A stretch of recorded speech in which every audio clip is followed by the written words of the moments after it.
So it's time for movie reviews on Pure 24/7 Radio. I'm Nathan Thomas, and I'm delighted to be here with Andy Godfrey, film critic and movie reviewer extraordinaire.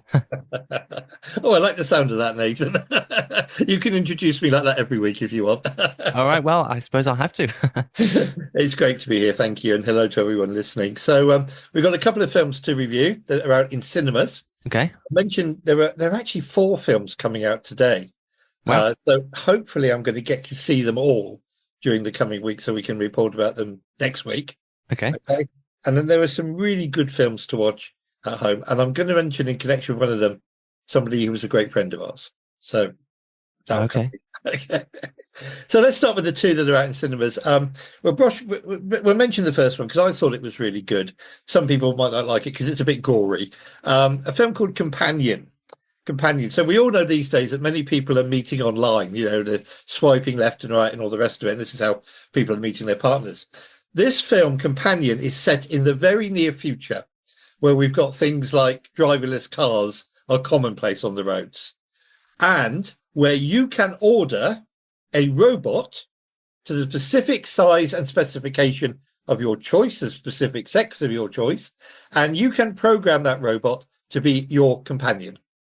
You can actually program this robot to fall in love with you. And this is why the film's called Companion. So we start off, we're in a car with two people, a lady and gentleman. They're driving to visit some friends for the weekend out in the countryside. And I don't want to give away too much because I don't know about you, I hate trailers that give away too much. The trailer for this film, Nathan, was rubbish. The trailer for this film actually showed the entire plot. There was almost no need to go and see the film because the trailer was so comprehensive. The trailer was, I don't know who puts trailers together, but they don't do a very good job these days. They never have done actually. But this trailer was rubbish. Anyway, these two people, young man, young lady, arrive at their friend's country mansion and things begin to go very badly. It turns out there's some bad blood between these so-called friends. And in an effort to show how much one person is loved, the robot, because I've already said it involves robots, actually takes revenge on the other people by killing them. So this is kind of like, in my written review, I called it the Stepford Wives, and older listeners will remember the Stepford Wives. The Stepford Wives was a film in the early 70s, which I regard as a classic, one of my favourites of all time. And what happens in the Stepford Wives, there's this little community in rural America called Stepford. All the women are perfect. All the women are absolutely beautiful. They are perfect. They are subservient to their husbands. They do exactly what they're told when their kitchens are spotless. Their houses are clean. They spend all day cleaning and everything else. And it turns out that the men in the men's association in the village are replacing their wives with android replicas. And their wives have actually been killed. It's a really, really creepy film. The last scene of the film, genuinely, but it is a classic. It was made in 1972. It doesn't turn up on TV very often. I've got a DVD of it. So this film is like the Stepford Wives meets Terminator. Okay, we all know about Terminator, the robot that came back to wreak revenge. So it's a very gory film, but I loved it. I mean, if you're after a piece of out and out science fiction, Companion is great. The other film that I've seen this week, Nathan, is a film, and this again is long before you were born, talking of the early 70s. It's a film called September 5. Now, back in the 1972 Olympics, you may know the history. The 1972 Olympics were held in Munich, and there's a Palestinian terrorist group called Black Sunday invaded the Olympic Village and killed 11 members of the Israeli Olympic team. And the Olympics came to a standstill because of this. This was the major news story. I vaguely remember it being reported on the news. I would have been about 10. But this actually happened. 11 members of the Israeli Olympic team were killed in the Olympic Village by this Palestinian terrorist group. Okay. Steven Spielberg made a film about it in 2005 because what happened was the Israeli government sent out a crack team, an SAS-like team of people to hunt down the killers after this happened. Steven Spielberg made a film called Munich, which is a really good hard-hitting drama. Now, this film, we don't actually see the terrorists. We don't see the killings. But nearby, obviously in the Olympic Village, there were lots of TV studios covering the Olympics. And this was the first time the Olympics had been transmitted live. Okay, so we're even, believe it or not, and they were transmitting via satellite to America. And this TV news team, who were there to cover sport, they heard the gunshots. So this film's based on a true story. They heard the gunshots. And the question then became, do we show this on the news? And what if our cameras capture somebody actually being killed? What's the moral obligation? Do we show this on the news or not? How far do we go in reporting this? Plus, we're sports reporters. We're not news reporters. But they decided they wanted to cover the story. At one point, an executive comes in and he says, oh, no, ABC, CBS in America are going to take over the reporting of this story. And the sports director guy says, hang on a minute, they're in America. This is happening 500 yards away. Let us do the job of reporting it, even though we're not the news team, we're the sports team. It's happening on our doorstep, for Pete's sake. So this is a behind the scenes, fly on the wall look at what happened when the world got the news of this dreadful, dreadful event from the point of view of the people who broadcast it. I found it absolutely, I think, if I'm honest, it's my favourite film of the year so far. It's really hard hitting. It's really well done. Lots of TV screens, lots of people running. I love films with, moral dilemmas. What do we show? What don't we show? I love people running around. I love the chaos of it all. And it really was chaos. I love the arguments that ensued. Behind the scenes things about films and TV fascinate me, because I'd love to be in a control box one day or behind the scenes watching a film being made. I've never been on a film set. I've been to film sets, but I've never been on a film set. So I really thought this was really good. And I would thoroughly recommend it. It's been getting rave reviews. And I gave it 10 out of 10 because it really is this intimate, detailed look at the TV people saying, okay, there's a terrorist attack happening 500 yards away. What do we show? What don't we show? How do we report this? And we're not really news reporters. We're sports people anyway. So I thought it was fascinating. One or two people have said, oh, it's a straightforward thriller. But by and large, it's got really, really positive reviews. It's called September 5 because that was the date, obviously, when it happened, but back in 1972. And I would say to people, please go see it. It's a really, really good film. Really well made. As I said, I think it's my favourite film of the year so far. And it gives a real insight into what was happening. We see, the Gaza war and we see everything else on our TV screens. Very often, I think we don't give enough thought to the people who have to make the decisions as to what we see on our TV screens and what we don't. And this gives you a little bit of an insight into some dilemmas as well as, let's capture this, the eagerness to capture it. But at the same time, we're going to shock the world with this. We are going to be responsible for breaking this news to the world. And one of the reporters had actually heard the gunshots. So September 5, I would really recommend. So those are the two that I've seen at the cinema this week, Nathan. And, one's a science fiction, epic, gory, shoot 'em up type thing, Stepford Wives meets Terminator. But the other is this historical drama. And if you want a really good double bill, dig out Munich. I think you'll find it, streaming somewhere. So September 5 at the cinema to see what was going on. Munich, Steven Spielberg's film, to see the aftermath. And Spielberg's film is very good. There were a number of new films out today. So I just wanted to give people a heads up as to what they are. I haven't seen any of these, but I will see them by next week, hopefully.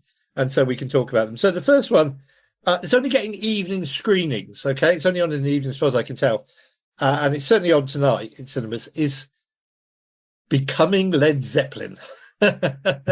So I don't know if you play any Led Zeppelin on Pure.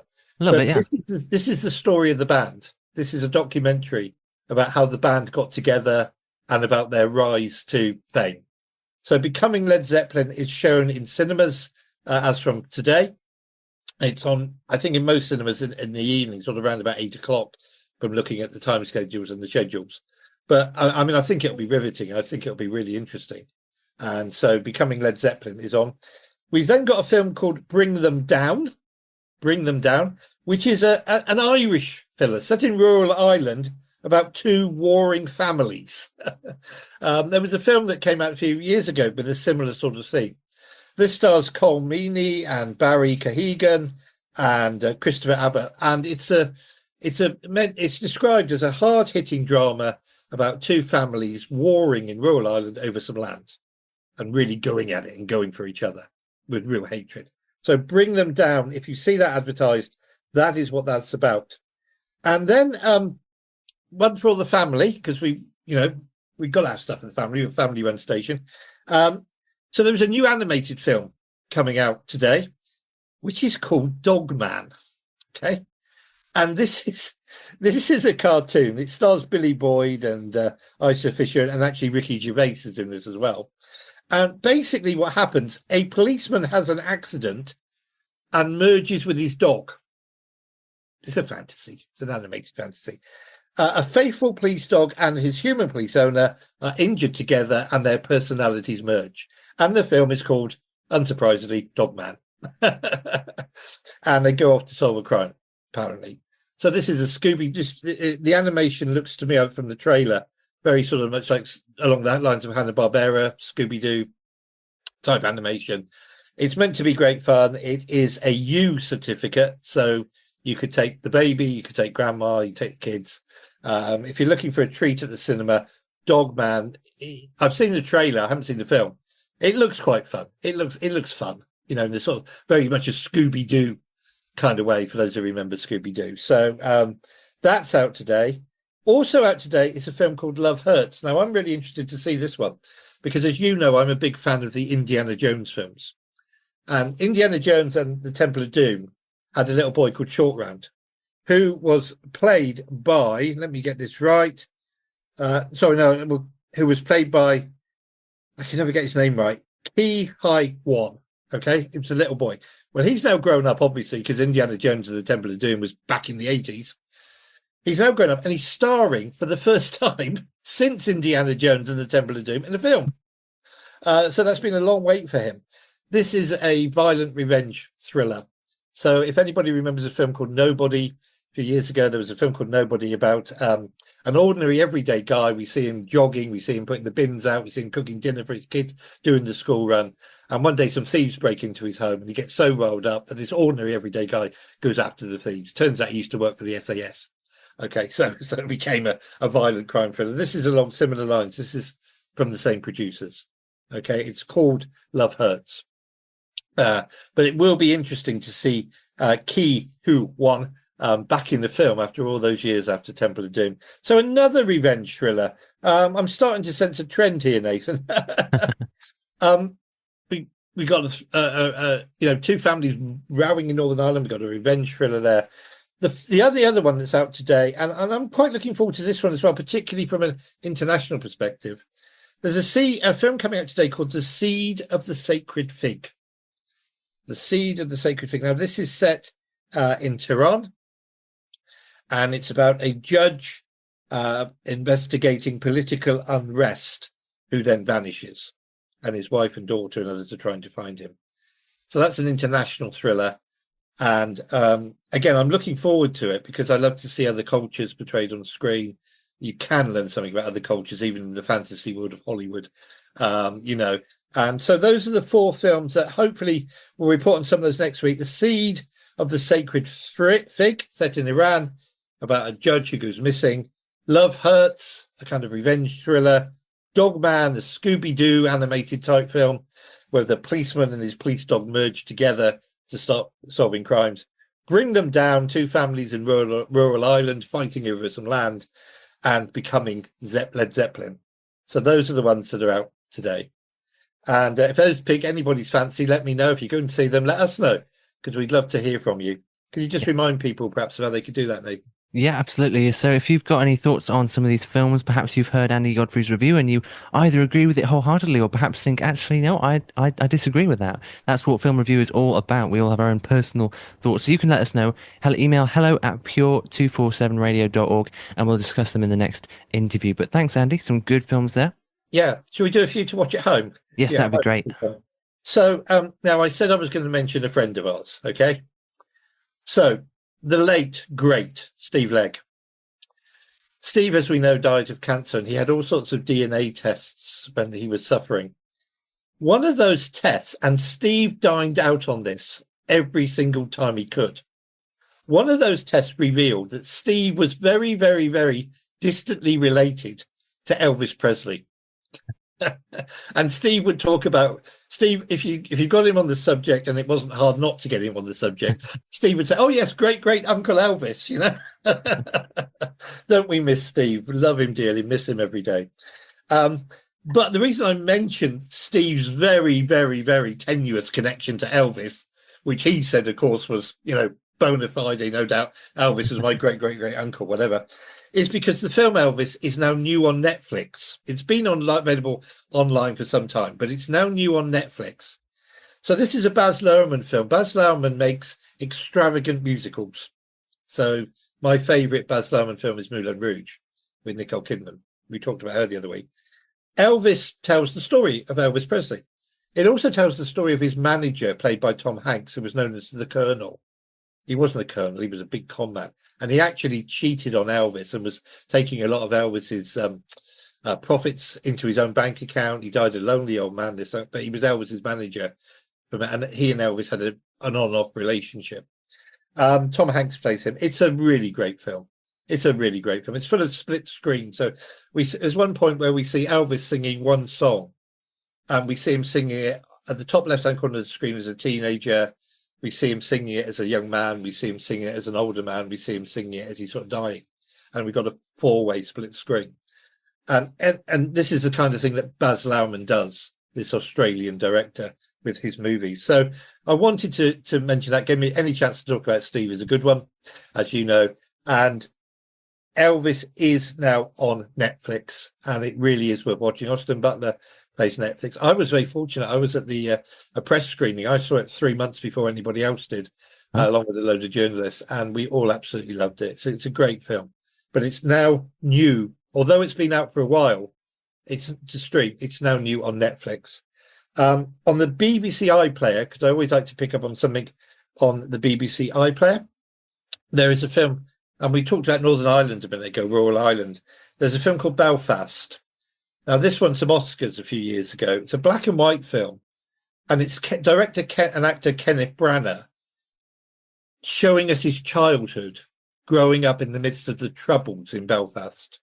Okay, so he's quite happy little kid going to school, living at home with mum, dad, and granny, and they're having a great time. Granny's played by Judi Dench, having a lovely little life, and then suddenly the IRA come along, the British come in, there's fighting in the street, there's bombs going off everywhere at the height of the trouble. So it's a really, really good film. It's a really revealing film.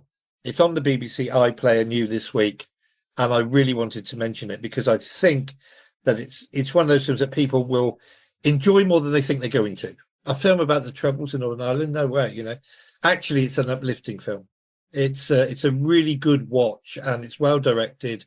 Kenneth Branagh is a great director anyway, but it's really well made, really worth seeing. So that's Belfast, black and white film on the iPlayer.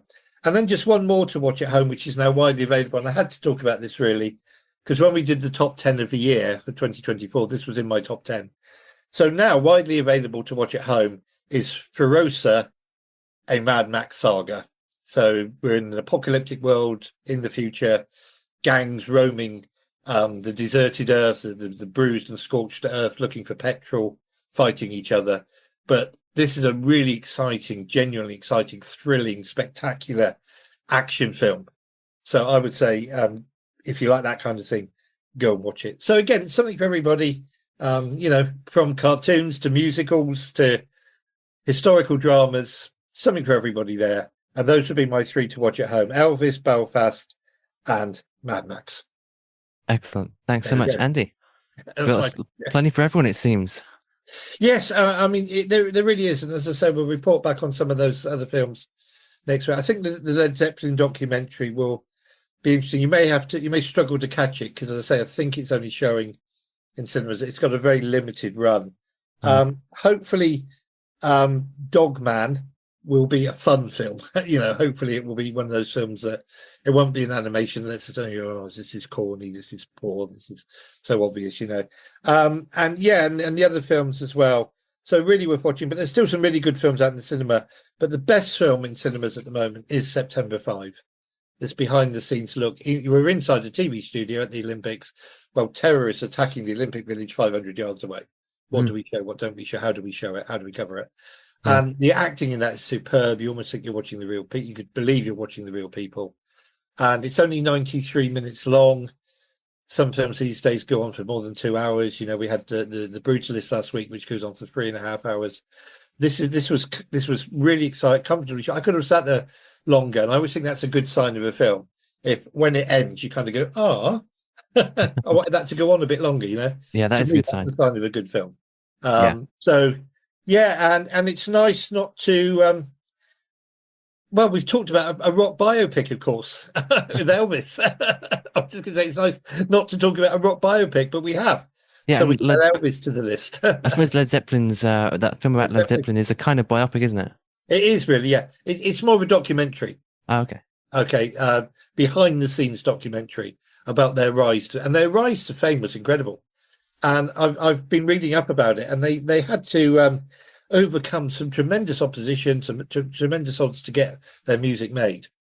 But I mean, I quite like Led Zeppelin. I'm not really into that kind of music totally, but I do like a bit of Led Zeppelin. And of course, they provided the theme for a while for Top of the Pops. When I was growing up, one of their tracks was the theme for Top of the Pops. So I did know one of their theme tunes quite well because I used to watch Top of the Pops as a teenager regularly. Yeah. Well, But that's great. What's that? Sorry. No, go on.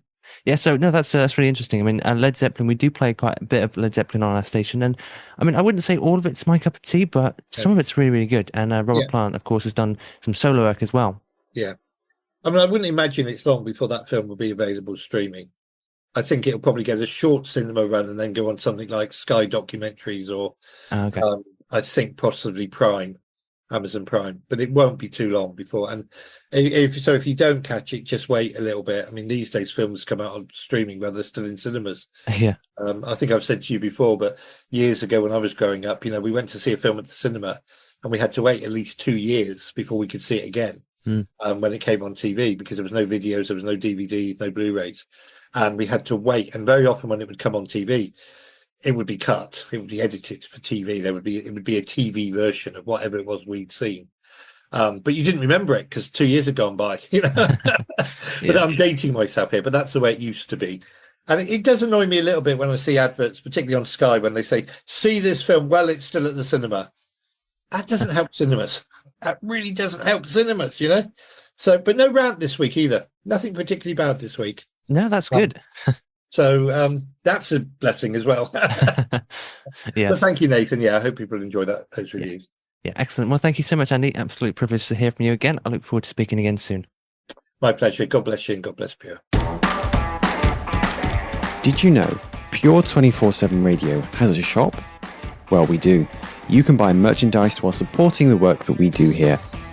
Simply head over to www.pure247radio.org/shop. That's www.pure247radio.org/shop.